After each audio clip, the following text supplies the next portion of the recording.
Bueno, ya lo habíamos anunciado. Gis Medina, buenos días, bienvenida al Primer Café. Buenos días y gracias por la invitación. Muy amable por haber madrugado y por estar con nosotros, ex representante Gis Medina.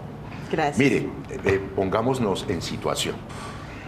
Se produjo una condena por un delito del que usted fue también, digamos, víctima, de alguna manera, a pesar de haber purgado usted una pena por ese cohecho. Y aquí nos preguntábamos, y esa es la pregunta que le traslado de una y de sopetón, Gis Medina, había unos autores materiales, que eran los exministros Palacio y Sabas Pretel. Allá hablaron, y ofrecieron dádivas, se armó esa historia con el articulito para que pasara la reelección. ¿Se puede pensar en este caso que hay por encima de ellos unos autores intelectuales? Claro, yo lo he venido diciendo. El primer autor intelectual es el expresidente Álvaro Uribe Vélez, porque en la Casa de Nariño no se movía en ese momento una hoja de un árbol sin que él supiera. Y él era el directo beneficiario de todo lo que se iba a hacer en ese momento, cambiando el articulito, como hizo usted, sí, para que él fuera reelegido nuevamente como presidente de Colombia. En ese proceso de la realización del cohecho, digamos, en algún momento esos personajes que hoy están condenados por la Corte Suprema hablaron de esa autoría intelectual precisamente. Pues últimamente el exministro Sabas Pretel decía, el que dio la orden fue el presidente Álvaro Uribe, y si leemos, lo dijo en varios medios de comunicación cuando trataba de decir que lo que yo decía era mentiras, que él no me había hecho ofrecimientos, sí. Él decía, no, pero es que ella lo que ha dicho es que la orden la dio el presidente Álvaro Uribe, entonces el directo responsable era el expresidente Álvaro Uribe, pero además la Corte en su fallo dice que la persona que ordenaba todo esto era el expresidente Álvaro Uribe, ¿no? Sí. Entonces, pues, está claro, o sea, el que deben condenar también es el expresidente Álvaro Uribe, pero pues lamentablemente tenemos una comisión de acusación en este país que no sirve para nada. O sea, yo he declarado muchísimas veces en la comisión de acusación y con el hecho de la condena pues se demuestra que sí, que quien ordenaba era el expresidente, pero pues en la comisión de acusación nunca pasa nada, ellos nunca sientan ningún precedente sobre nada.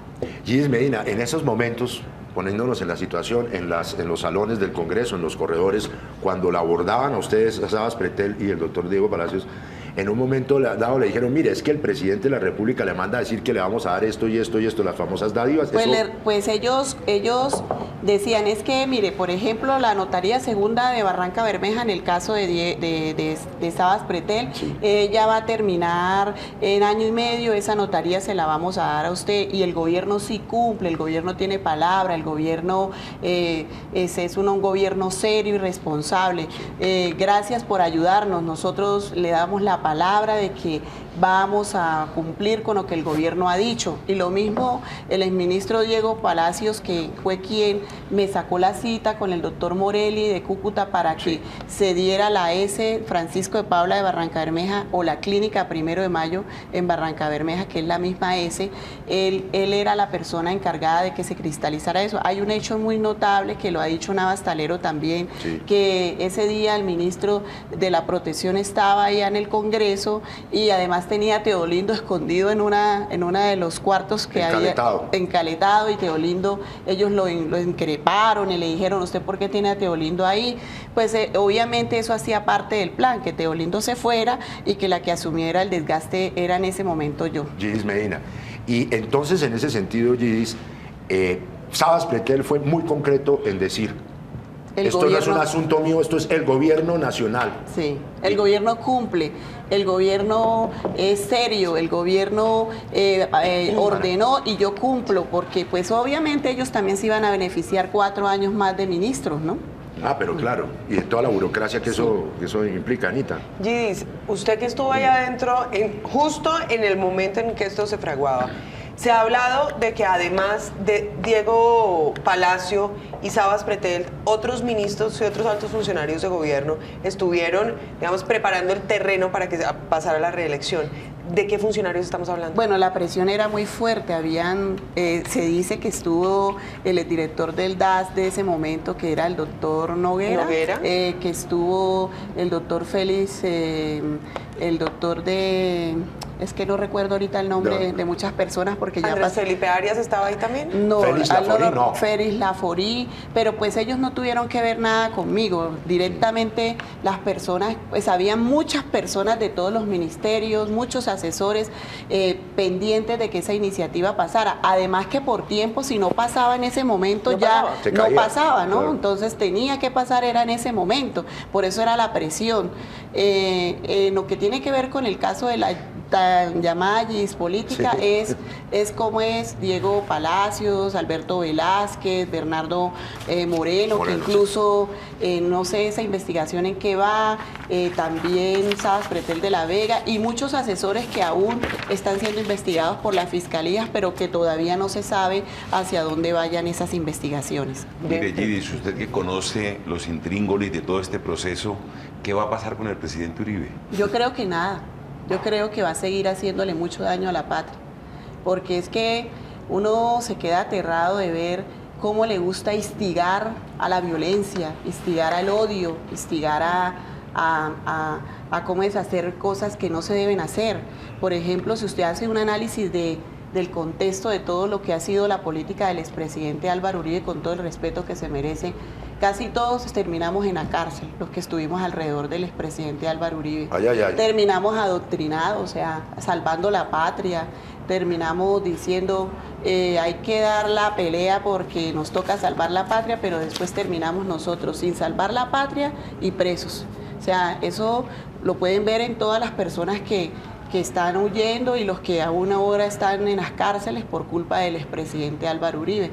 Mañana es la condena de María del Pilar Hurtado y de Bernardo Moreno. Es un hecho también lamentable para el país porque pues ellos también obedecieron las órdenes en su momento del expresidente Álvaro Uribe. No lo dice Gidis Medina, lo dice lo que está en la Corte Suprema de Justicia. Y pues ahí se está demostrando que el señor tiene una capacidad para hacer maldad muy grande. Yo de verdad le tengo mucho miedo y mucho respeto en ese sentido, ¿no? Claro. Pero pues tampoco para aniquilarme y quedarme callada frente a la situación de que lo que ha hecho él en el país. El segundo gobierno del expresidente Álvaro Uribe fue un gobierno muy nefasto, muy triste. El tema de los falsos positivos, el tema de todos los militares que están en las cárceles por culpa de hacer falsos positivos y demostrarle al país que había una seguridad democrática que era aparente, porque por ejemplo en mi región, que es Barranca Bermeja, todo el tiempo han habido muertos, nunca ha habido una seguridad democrática clara. Doctora Gidis, usted menciona una palabra sobre la que quiero que hablemos. Usted dijo miedo. Poniéndonos en la situación de aquellos momentos cuando el famoso articulito y cuando pasa la reforma para permitir la reelección, uno entiende que usted recibió, notaría, etcétera, prebendas compuestos para desarrollo de su actividad política que algunos llaman clientelista. Usted ya fue juzgada, condenada y pagó por eso y está transparentemente poniéndole la cara a la opinión pública. Porque usted consideró que de alguna manera tenía una favorabilidad, pero la partícula que usted utiliza del miedo, cuando usted aceptó eso, también funcionó. Usted estaba aterrorizada, tenía miedo por sí misma. Pues sí, porque es que el Estado colombiano encima de usted diciéndole es que no puede, usted tiene que votar la reelección, usted tiene que hacer esto. Iván Díaz Mateo diciéndole usted no puede tirar las llaves de Palacio al mar, usted tiene que ayudar a esta iniciativa. Y en ese momento el país polarizado, entonces los ataques de los que no estaban de acuerdo eran durísimos. ¿Pero la amenazaron alguna vez? Y de hecho cuando terminé de votar la reelección, Iván Díaz Mateos, la primera frase que lanzó fue decirme, cuidado, eso se va a saber, porque si se sabe, usted sabe que estamos frente a un gobierno que puede pasarle algo, o sea, la pueden asesinar. O sea, fue permanentemente y constantemente. La gente, yo cuando digo, es que de todas maneras la política en las regiones es totalmente diferente a la política a nivel nacional. Acá ya es otra cosa. Usted, el político que está acá en Bogotá, que tiene ya otra visión de la vida, ve a la persona de provincia como de pueblo, como que sobre ese podemos influenciar, ¿no? Y pues de hecho en mí pasó, pero eso no me exime de la responsabilidad. He pagado, he dicho la verdad, estoy asumiendo las consecuencias. El haber dicho la verdad me costó estar condenada a 32 años de prisión siendo inocente. Me dijeron guerrillera, me dijeron paramilitar, me dijeron loca, psicópata, criminal, ladrón. ladrona, de todos los Mentirosa. calificativos habidos y por haber dicho la verdad. Sí. Y todo en una semana que yo cuento en el 2008, en abril cuento la verdad y en mayo, todo el mes de mayo fue terrible para mí, secuestradora del papá de mi hija, que fue la parte No, más le dura, inventaron de todo. fue todo. Entonces uno dice, no, pues lamentable todos estos hechos, pero ojalá en Colombia haya muchas personas que se atrevan y que la justicia le dé garantías a la gente que cuente la Claro. verdad, porque eso hace parte del cambio de la sociedad de este país. Sí, Gidis Medina, para redondear ese tema, en el momento en que usted acepta el cohecho, ¿qué tanto lo hace por complicidad? Ya vemos que no mucho por identidad, ¿no es cierto? ¿Y qué tanto por miedo? Recuerde que yo había dicho que no, que Sí. yo no votaba la reelección. Exacto, usted en un Primero porque Iván Díaz Mateos influenciaba mucho sobre mí, me decía que no podíamos dejar de votar la iniciativa, que no fuera bruta, que no votara las llaves de Palacio del Mar. Sí. Segundo, nunca había visto un despliegue tan grande de presión sobre una persona para que se diera ese voto de la iniciativa. Tal vez de pronto un poco de ingenuidad sobre mí. De pronto yo venía a hacer una política social, de ayudar a la gente más necesitada, de los sectores más vulnerables de Barranca Bermeja y del Magdalena Medio. Al ver todos esos ofrecimientos también yo creo que ambicioné y vi una oportunidad, pero una oportunidad que me costó la vida, o sea, una oportunidad muy mal, una decisión muy mal tomada, una decisión influenciada, una decisión en la cual me arrepiento porque el segundo mandato del expresidente Álvaro Uribe le hizo mucho daño Sí. al país. Gidis, al oírla hablar a usted es imposible no pensar que cuando hablamos de una reforma al equilibrio de poderes en términos judiciales se puede estar avanzando, pero que a lo mejor ese desequilibrio de poderes pasa no solamente por la ley, sino también por otro tipo de formas de intimidación. Lo que usted decía de la gente, por ejemplo, que viene de provincia y que se entiende como más fácilmente manipulable. ¿Usted cree que hay alguna solución para evitar ese desequilibrio, esa cooptación que puede en algún momento darse por parte de Presidencia del Congreso? Yo creo que es de conciencia de cada persona y que la democracia debe ser transparente, que la gente debe tomar decisiones propias y por convicción, no porque otro le diga que tiene que hacer o porque haya esa presión que tú estás diciendo. Y pues va a ser muy difícil, pero se tiene que hacer el ejercicio para que se logre. Mire, Gidis, hemos señalado que es una práctica recurrente ese tipo de transacción entre miembros del Parlamento y el gobierno de turno para lograr algunos objetivos. ¿Cómo hacer para que este tipo de práctica tan generalizada, espero que usted lo entienda así también o lo perciba así, se suspende en el país? Hay unas condenas, pero gente que practica el clientelismo del gobierno y el Congreso, eso es generalizado. Bueno, yo creo que en el gobierno de Álvaro Uribe se vio aún más, ¿no? Se vio más el tema del clientelismo. Yo creo que hay que dejar que la gente, que el profesional se desarrolle como es, que el congresista trabaje para su población, no que el congresista trabaje para el contrato que le están dando. O sea, no que sea la presión, vota la ley pero le doy esto, vota la ley pero le doy esto. O sea, debe haber un ejercicio más limpio, más transparente. Va a ser muy difícil porque está enquistado en el poder esa práctica clientelista, pero pues la idea es que con la reforma de equilibrio de poderes se trate de equilibrar un poco esto y que la gente tome conciencia de que no se debe ser así y que se debe presentar son proyectos que mejoren el entorno social y que mejoren la calidad de vida de los colombianos. Gidis Medina, mire, volviendo a la coyuntura de ayer, a la sentencia, ¿usted cómo interpreta esa contundencia de alguna manera, a veces hasta sorprendente, Gidis, de la Corte Suprema de Justicia? Por un lado eso, y por el otro lado, usted sabe que hay una cosa que se llama la omertá, que es como la alianza de las mafias en la ley del silencio. ¿Usted cree que de Sabas para arriba el silencio imperará? Valga decir, uno, ¿cómo sintió lo de la Corte? O sea, ¿cómo lo interpreta usted? ¿Por qué finalmente le paran bolas a usted? ¿Y hasta cuánto silencio vamos a tener que tener ahí? Es que hay muchas cosas tenaces en este país que a veces uno no las percibe, las comenta en su casa, pero pues como estamos en este país es muy grave, ¿no? Entonces uno dice, no sé si vaya a operar el silencio en este caso, pero es que ya el eco está hecho. El eco es la condena, que fue cierto todo lo que se hizo, estaríamos frente a una reelección fraudulenta, sí. ¿sí? En una reelección la más corrupta que hemos podido tener. Entonces uno dice, pues si está en manos de la comisión de acusación, el silencio operará. Para mí operará el silencio.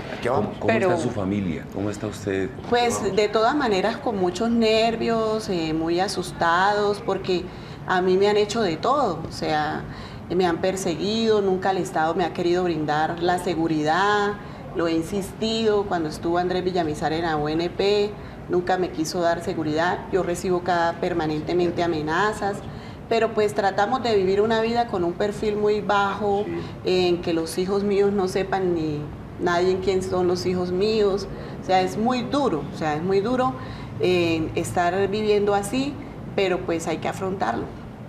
Y dice, ¿usted por qué cree que esta decisión de la Corte se da hoy? ¿Por qué no hace un año, o hace 2, o hace 3, o hace 4, o hace 5? ¿Por qué hoy? No sé, es que la justicia es muy lenta, ¿no? En el país la justicia, por ejemplo, en el caso de los 32 años de condena que me dieron a mí, yo me quedo aterrada que el fiscal todavía sigue siendo fiscal, que el juez todavía sigue siendo el juez, que el procurador sigue siendo el procurador y están denunciados y que los testigos falsos todavía no estén en las cárceles. Pero cuando fue para hacer la investigación mía, corrieron súper rápido, hicieron la condena, cuando dijeron va para su casa porque terminó ya de pagar el cohecho, inmediatamente me condenaron a 32 años. Sí, la justicia es muy lenta, no sé por qué, pero llegó y pues valoro eso de la Corte Suprema de Justicia.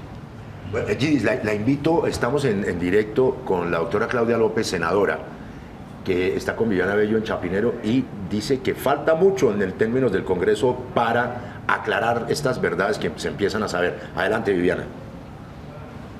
Antonio, muy buenos días. Pues como usted lo ha señalado, luego de conocerse la decisión, la condena de la Corte Suprema de Justicia frente a estos 3 altos funcionarios del gobierno de Álvaro Uribe Vélez, pues se conocen ya las reacciones de esos líderes políticos. A esta hora de la mañana saludamos a la senadora Claudia López. Senadora, muy buenos días. Y pues, ¿qué queda en evidencia? ¿Qué queda en claro con estas 3 condenas? Pues muy buenos días y creo que lo que queda en claro es que Álvaro Uribe llegó a la presidencia y se reeligió con parapolíticos y corrompiendo funcionarios y comprando votos. Así quedará certificado para la historia. Nos demoramos casi 6 años en concretar el cohecho de 2, como era apenas obvio, porque ya había sido condenado Gidis Medina por recibir dádivas ilegalmente, pero no sabíamos quién se las había dado. Finalmente la justicia ha determinado que quienes se las dieron fueron estos 3 ministros. Yo en lo personal lo lamento por ellos, eran 3 personas que tenían una trayectoria intachable, hasta que tuvieron poder, abusaron de él, todo por beneficiar la ambición y la reelección de Álvaro Uribe. Senadora, estas 3 condenas dejan en evidencia que estos personajes actuaron a motu propio. ¿Qué cree usted que pues queda también a la luz de estas 3 condenas? No, yo creo que sobre la conciencia de Álvaro Uribe pesará toda su vida. Que 3 colombianos que tenían una trayectoria honesta irán a la cárcel por él, por la ambición de él. Porque a ninguno de los 3 lo están condenando porque ellos se robaron una plata para ellos. Los están condenando porque ellos usaron el poder, los cargos, los puestos de los que disponían para favorecer a Álvaro Uribe. Esto es una cosa, es un crimen por intuito persona. El que realmente debería estar en la cárcel pagando por este abuso de poder es Álvaro Uribe, pero desafortunadamente el fuero presidencial lo protege con total impunidad.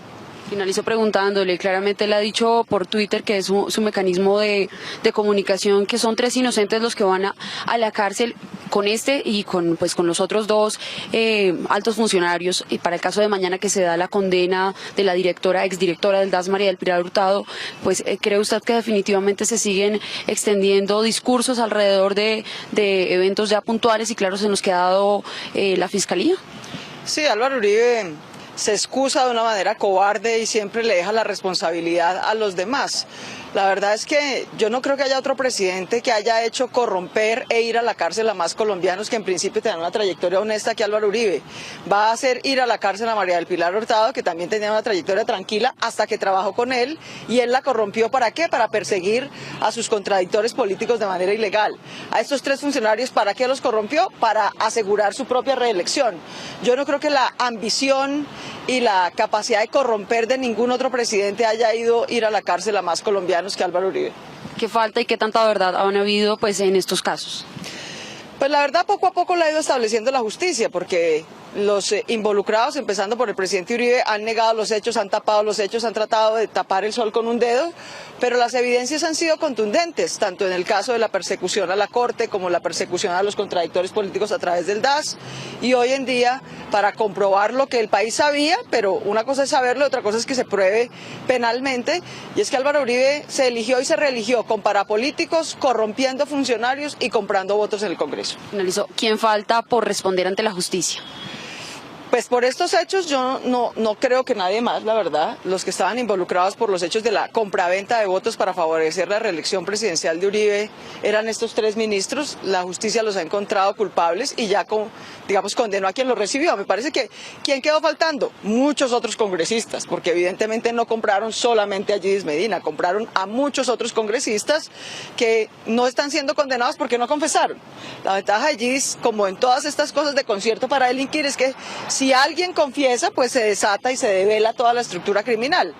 Seguramente quedaron por ser condenados muchos congresistas que también vendieron su voto, que también se corrompieron para favorecer esta reelección. Y yo quisiera culminar diciendo que tenemos que seguir perseverando en que se condene y se castigue ejemplarmente esa compraventa de votos en el Congreso que sigue hasta hoy.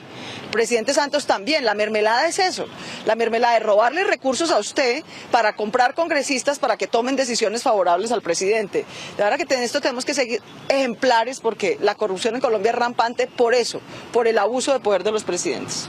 Muchísimas gracias. Es la senadora Claudia López, pues quien nos ha acompañado la mañana de hoy. Antonio, regresamos con usted. Muchas gracias y muy contundentes y tesas, como siempre, las declaraciones de Claudia López. Yidis Medina, mire, usted sí es consciente y tiene información también, y lo vio, que muchos otros más congresistas, como dice la senadora Claudia López, se corrompieron en el caso de su Yidis política, que así le pusieron. Sí, en ese momento había más congresistas que también tuvieron ofrecimientos. Y que les dieron dádivas. Y que les dieron dádivas, de las cuales creo que la Corte Suprema está haciendo algunas indagatorias sobre ese tema. Pero pues lo principal era llegar a demostrar que el cohecho no se hacía de Yidis Medina con Yidis Medina, sino de Yidis Claro. con los que quienes ofrecieron, que en ese momento fueron los ministros y directamente el presidente Álvaro Uribe. ¿Usted cree que estos ministros son víctimas de Uribe? Todos, es que todos hemos terminado en una cárcel porque no sé de qué manera, no sé cómo explicarles de qué manera lo terminan a uno enredando, en que uno termina creyendo que va a salvar la patria y que lo que está haciendo está bien hecho. Lo que está haciendo es hundiendo las instituciones. Yidis Medina, muchísimas gracias, súper interesante todo lo que usted nos ha contado, contundente, veraz, diría yo. Muy bien, y que le siga bien la vida a usted. Bueno, muchas gracias a ustedes por la invitación. Okay, ya viene Iván Cepeda, vamos a hablar del tema pues, de los bombardeos, de las FARC, etcétera. Pausa, ya regresamos.